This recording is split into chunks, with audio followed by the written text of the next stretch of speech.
আসসালামু আলাইকুম ওয়া রাহমাতুল্লাহ। আলহামদুলিল্লাহ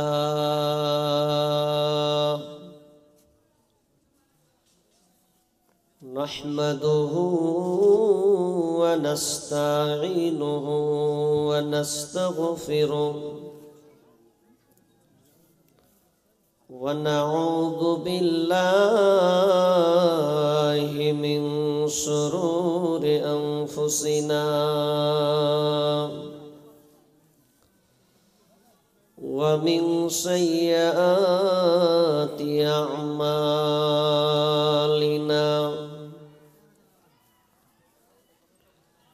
من يهده الله فلا مضل له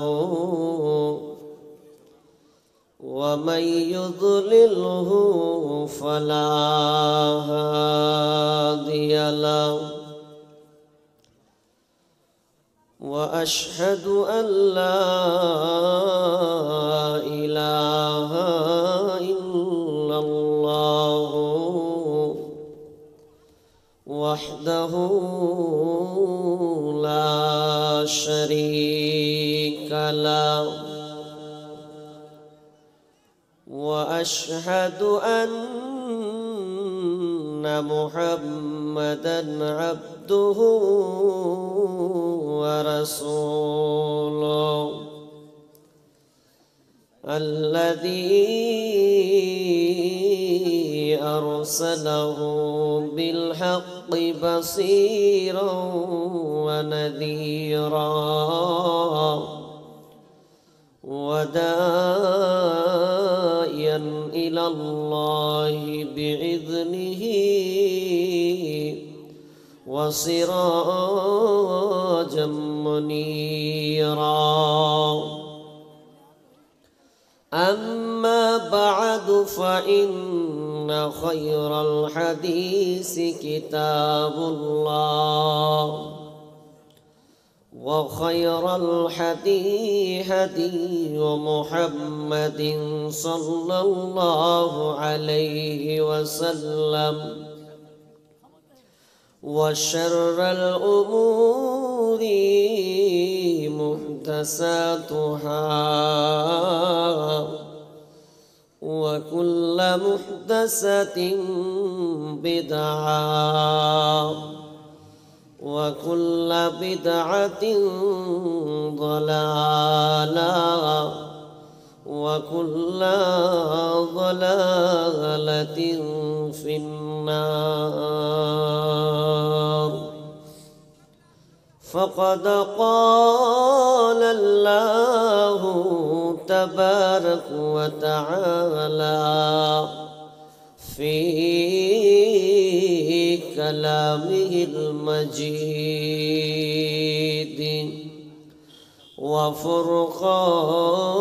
وفرقانه الحميد بعد أعوذ بالله من الشيطان الرجيم.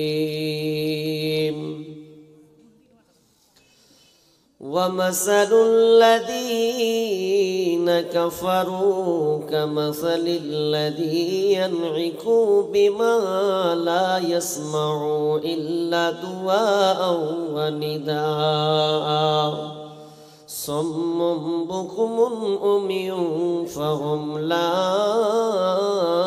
يعقلون. بسم الله الرحمن الرحيم. إن الذين كفروا سواء عليهم أأنذرتهم أم لم تنذرهم لا يؤمنون. بسم الله الرحمن الرحيم. ومن آياته أن خلق لكم من أنفسكم أزواجا لتسكنوا إليها وجعل بينكم مودة ورحمة إن في ذلك لآية لقوم يتفكرون. عن أنس قال قال رسول الله صلى الله عليه وسلم إذا صلت خمسها وصامت صهرها وحسنت فرجها وأطاعت بالها فلتدخل من أي أبواب الجنة شاءت أو كما قال عليه الصلاة والسلام. সম্মানীয় সুযোগ্য আজকের এই অত্র সভার সুনামধন্য সভাপতি, আমার সম্মুখে বসে থাকা দিনদার ইমানদার মুমিন ভাই সকল, সাইডে বসে থাকারত মা ও বোনেরা, প্রথমে সেই মহান মনিবের দরবারে প্রশংসা করব যে মহান মুনিব আমাদেরকে কয়েক গুটি লোককে সামিয়ানার নিচে বসিয়েছেন, সুন্দর বিছানা ছেড়ে দিয়ে এই মাহফিলে খোলা মাঠে বসিয়েছেন। সেই মহান মনিবের দরবারে আমরা প্রশংসা করব এই জন্য যে তিনি আমাদের একটা নেকির একটা জরিয়া, নেকির একটা জায়গা করে দিয়েছেন। কোরআন এবং হাদিসের আলোচনা শুনে আমল করার জন্যে আল্লাহ তাআলা কবুল করেছেন। এই জন্য আমরা সেই মহান মনিবের দরবারে একটু আওয়াজ করে বলি না, সবাই বলি তো আলহামদুলিল্লাহ। অতঃপর শান্তি বর্ষিত হোক। বিশ্বে যত নবী এসেছিলেন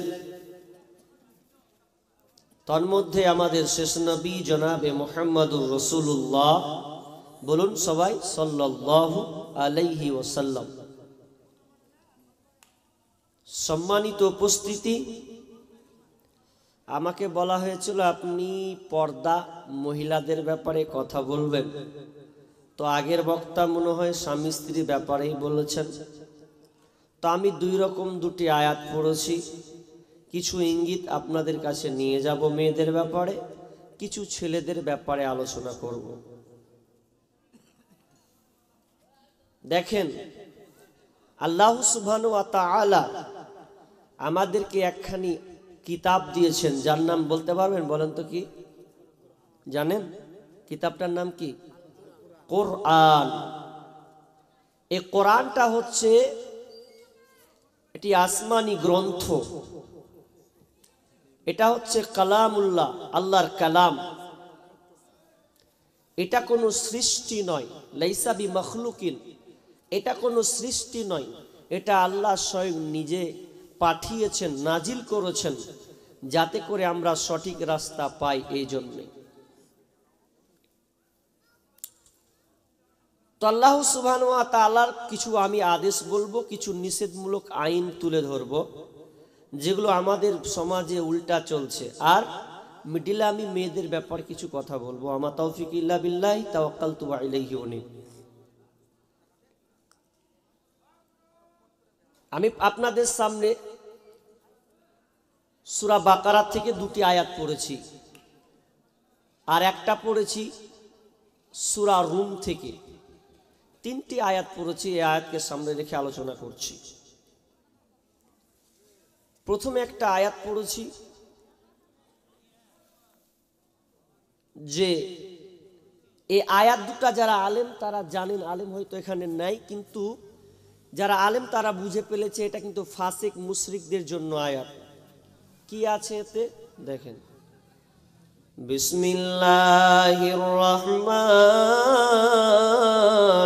রহিম। ওয়া মাসালুল লাযীনা كفروا كمثل الذي ينعق بما لا يسمع إلا دعاء ونداء صم بكم عمي فهم لا يعقلون আল্লাহ সুবহানাহু ওয়া তাআলা এখানে ফাসিকদের কাফিরদেরকে সম্বোধন করে বলা হয়েছে ওয়া মাসালুল লাযীনা কাফারু কাফিরদের মিসাল হচ্ছে ওই লোকেদের মতন ওই পশুদের মতন যাদেরকে তখন কোনো পশুকে হাত মারা হয় তখন তারা কোনো কিছুই বুঝতে পারে না ওয়া মাসালুল লাযীনা কাফারু কামাসালিল লাযী ইয়ানইকু বিমা লা ইয়াসমাউ ইল্লা দুআআ ওয়া নিদাআ সাম্মুম বুকমুন উমিয়ুন ফাহুম লা ইয়াকিলুন তারা অন্ধ বধির বোবা এরা কিছুই বোঝে না দে আমার আল্লাহ শেষে বলছেন ফাহুম লা ইয়াকিলুন যেটা হচ্ছে মালিকের দান। এবার এদিকে রাখাল আছে, রাখাল আছে গো, গরু চড়াই, বুঝেন তো গরু চড়াই, রাখাল রাখাল দেখবেন 8 বছর 9 বছরের বাচ্চারা কি করে বড় মানুষও নিয়ে যায় তো বাচ্চাগুলো বেশি নিয়ে যায় মাঠে ছাগল চড়াতে নিয়ে যায় তো নিয়ে যাওয়ার সময় দেখবেন বাচ্চাগুলো দুষ্টুমি করে গরু ছেড়ে দিয়েছে ও মার্কেটে আর এদিকে আপনার ছেলেটা ওই রাখালটা খেলতে শুরু করে দিয়েছে এমন খেলছে আর গান গাইছে মজার মজার গান ওকে যেটা ভালো লাগে ও বলছে আর দুলছে আর হঠাৎ করে দেখবেন একটা গরু বকরি ছাগল এই গরু দুষ্টুমি করে কি করে না করে ও ভালো খেতে খেতে অন্যের ভুঁয়ে লাগিয়ে দেবে মুখু তো রাখালটা ঘুরতে ঘুরতে ঘুরতে ওই ছাগলটা মুখ লাগিয়ে দিয়েছে আর রাখাল কিন্তু দেখে নিয়েছে আর যেমন দেখালে ও হাঁক মারছে গরু রে গাই আচ্ছা ও যখন হাঁক মারে গরুটা তখন কি আসবে ওখান থেকে চিল্লাছে ও গরু আম তুমতে খেতে শুরু করে দিয়েছে ও শুনবে না। এবার ধরেন একটা উদাহরণ হলো ওই রকমই 8 বছরের ছেলেরাও দুষ্টুমি হয় কি হয় না হয়। আমার বাল্য কথা মনে পড়ে আমরাও যখন ছোট ছিলাম আমার বাপ চাচারা ওই কি বলতো যে যখন একটু বড় হয়েছিলাম এই ট্রান্সফার হয়ে অন্য জায়গায় বাড়ি করেছি যেখানে তো মাঠে যেতাম তো আমার কাকাগুলো চাষবাস করতো টমেটো তো যখনই গোসল করতে যেতাম একটু কিংবা হয়তো ঘুরতে যেতাম তো পকেটে নুন ভরে লুনু কেন বললাম ও টমাটো তুলবার লক করে খাবো এক সাইডে এই হচ্ছে ব্যাপার। 8 বছরের ছেলে দেখবেন ওইরকম দুষ্টুমি করবে তো পকেটে লবণ ভরেছে আর টমেটো তুলবে এখন তো যেমন টমেটো পাকা পাকা লাল হয়ে গেছে পেকে গেছে এরা করছে অ্যাশ করবো আর খাবো আর এ বুদ্ধিতেও গেছে আর ওর বাপ দূর থেকে দেখে খাবি রে আর যেমনই বলা ও আর থাকে ও মারলো টাপু বাবা কি আর খেবে ও দিল দৌড় কেন দিল শিক্ষিত সুধী মণ্ডলী ওই গরুটার কান আছে ওই 8 বছরের ছেলেটার কান আছে গরুটার চোখ আছে ওই বাচ্চাটারও চোখ আছে ওই গরুটার মুখ আছে ওই 8 বছরের সন্তানটারও মুখ আছে গরুটাও চলতে পারে মানুষটা চলতে পারে কিন্তু গরুটা কেন ফিরল না মানুষটা কেন ফিরে পালালো এখানে 2 জায়গায় পার্থক্য আছে বন্ধুরে এক জায়গায় গরুটার বোধ শক্তি নাই ক্ষমতা নাই এটা ভালো মন্দ পার্থক্য করতে জানে না কিন্তু মানুষকে আল্লাহ ভালো মন্দ পার্থক্য করতে দিয়েছেন এই ভালো মন্দ পার্থক্য করার পর ছেলে বুঝে নিয়েছে যদি আমি ধরা পড়ে যাই তো আব্বার হাতে মার খাবো তার থেকে মার না খেয়ে আমি টমেটোরে ভুঁই ছেড়ে আমি পালিয়ে গেলাম।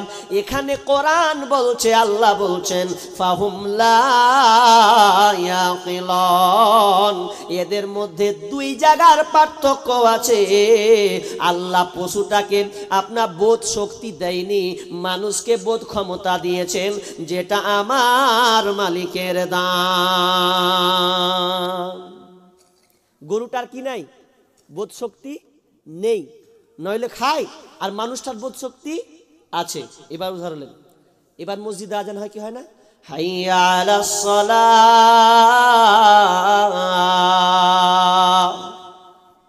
হাইয়া আলাল ফালাহ।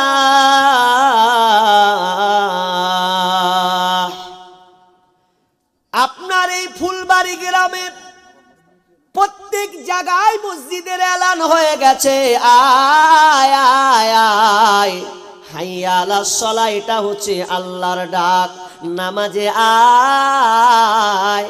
হাইয়া আলাল ফালাহ, যদি নিষ্কৃতি পেতে চাও, শান্তি যদি নিতে চাও রে, ফালা যদি নিতে চাও, তাহলে তোমরা মসজিদে চলে এসো। মুয়াজ্জিন আজান দিল, মুয়াজ্জিনের আজান, কিন্তু ডাকটা হচ্ছে আল্লাহর, মাধ্যম হয়েছে মুয়াজ্জিন। কিন্তু মানুষকে দেখবেন যখন আজান হয় তখন সে লুডু যখন খেলে লুডুতে ব্যস্ত থাকে, যখন আজান হয় চাষে ব্যস্ত থাকে, মা বোনেরা রান্না করতেই থাকে, আজান হয়ে যায়, এরপরে তারা চুলাকে ছাড়ে না কমপ্লিট না হওয়া পর্যন্ত। এবার শুনেলেন আপনার বাড়ির পাশে একটা গরু আছে, একটা বকরি আছে, আপনি মাঠে বেঁধেছিলেন গরুটা, সন্ধ্যা হয়ে গেছে, ওর খুঁটাটা উঠিয়ে দেন, গরুটা মারবে দৌড়, কোথায়? তো আপনার বাড়ি সরাসরি ঢুকে যাবে। একটা ছাগল বৈকালে চড়ছিল, সন্ধ্যা হতে হতে দেখবেন ছাগলটা আপনার বাড়ি চলে যায়। আপনি একটা মুরগি পুষেন, ওই মুরগিটা সারা দিন মান জায়গায় জায়গায় চড়ে বেড়ায়, যখন মাগরিব হয়ে যায়, আজানের সময় হয়ে যায়, তখন ওই মুরগিটা নিজের খুল্লার ভিতরে সে ঢুকে যায়। প্রত্যেকটা জিনিস পশু তার মালিকের দরজাটা তারা খুঁজে পেয়ে নেয়। অথচ হতভাগা মানুষ রে, তোকে আল্লাহ আক্কেল দিল, জ্ঞান দিল, বিবেক বুদ্ধি চেতনা তোকে দিল, আজান হলো, এরপরেও মানুষ আল্লাহর ঘর চিনতে পারল না।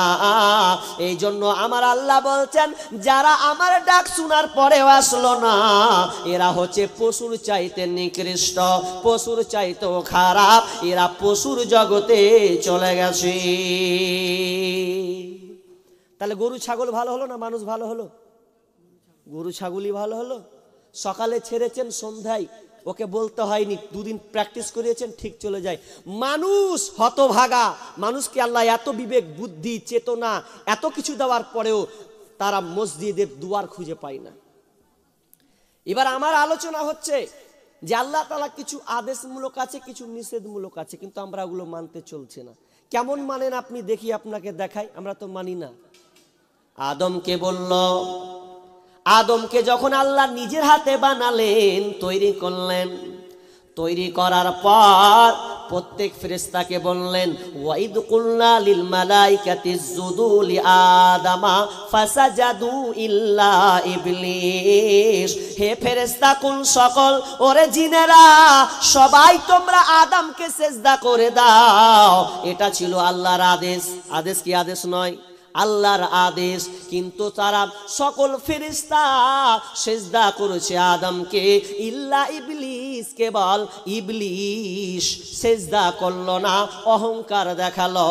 আল্লাহ বলছে, যা, তুই আমার আদেশকে মানিস নাই, তুই দুনিয়াতে চলে যা, আমি তোকে এখানে রাখবো না, তুই আজ থেকে ইবলিস পাক্কা শয়তান হয়ে গেলে। তার মানে ইবলিস অপরাধী হয়ে গেল, সামান্য একটা আদেশ না মানার কারণে ও হয়েছে অপরাধী। এবার আপনি উল্টা দিকে চলেন, যখন আদমকে বলা হলো, আদম রে লা তাকরাবা হাদিহিশ শাজারা ফাতাকুনা মিনাজ জালিমিন।